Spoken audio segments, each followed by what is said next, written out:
Hello दोस्तों, हम आपको एक बार फिर हनुमान जी की सच्ची घटना सुनाते हैं। यह कलयुग में कहानी बहुत ही प्रसिद्ध है। त्रेता युग में अवतारी सत्ता का अवतरण भगवान राम के रूप में हुआ था। उन्हीं राम के निश्चरहीन करहु मनि के महान संकल्प की पूर्ति में हाथ बटाने के लिए ऐसा वानर का प्रकट युक्त हुआ जिसे सारी दुनिया हनुमान जी के नाम से जानती है। हनुमान जी की माता का नाम मंजनी बताया जाता है। उन्हें पवन पुत्र भी कहा जाता है, अर्थात पवन के सामने गतिशील।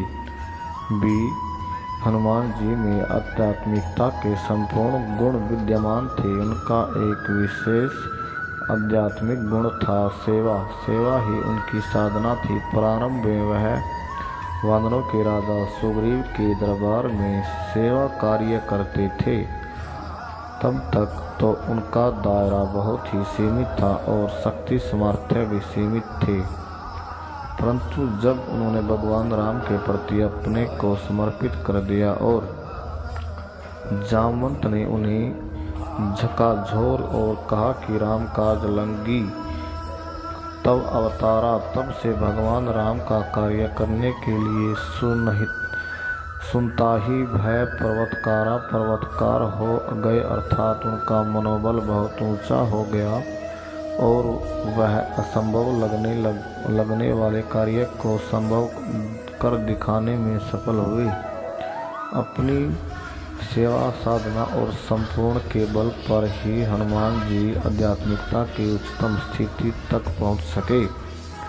अन्य सत्य, प्रेम, सदाचार के लिए हनुमान जी ने अपने आप को समर्पित कर दिया, किंतु कि अजय राक्षसों का वध कर डाला और रावण की सोने की लंका जला डाली। सीता जी की खोज कर ली और अपनी अनवरत सेवा समर्पण के बल पर राम के दरबार अर्थात राम पंचायतन में अपना स्थान भी बना लिया।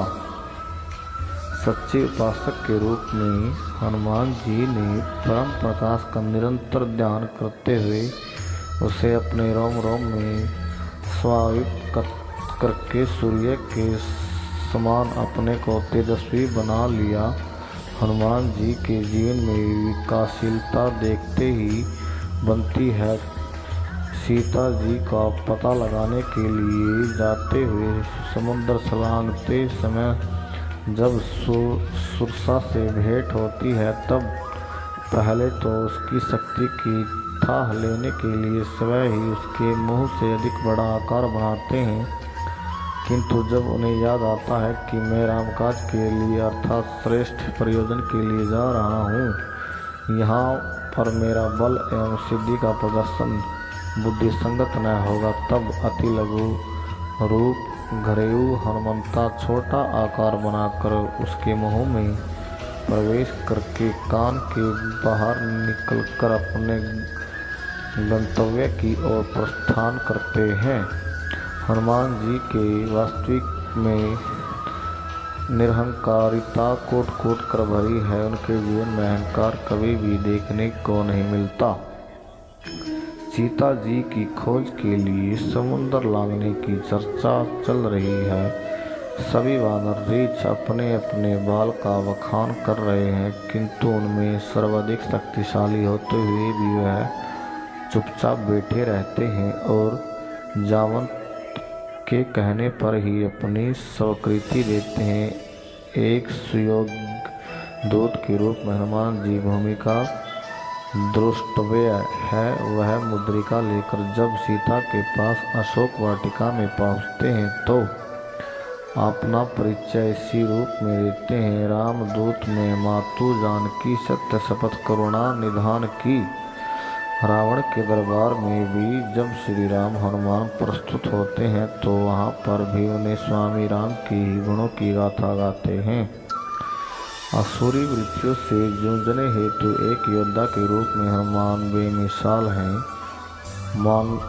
मानसाकर ने उन्हें मुष्टिक प्रहार एवं गदा युद्ध का बखूबी वर्णन किया है और हनुमान जी के जीवन विवेकशीलता देखते ही बनती है। सीता जी का पता लगाने के लिए जाते हुए समुद्र छलांग समय जब सूरज में आती मुंह से अधिक बड़ा आकार बनाती है। और यह कहानी आपको कैसे लगी है दोस्तों? आपको यह कहानी बहुत अच्छी लगी होगी। धन्यवाद। जय बजरंग।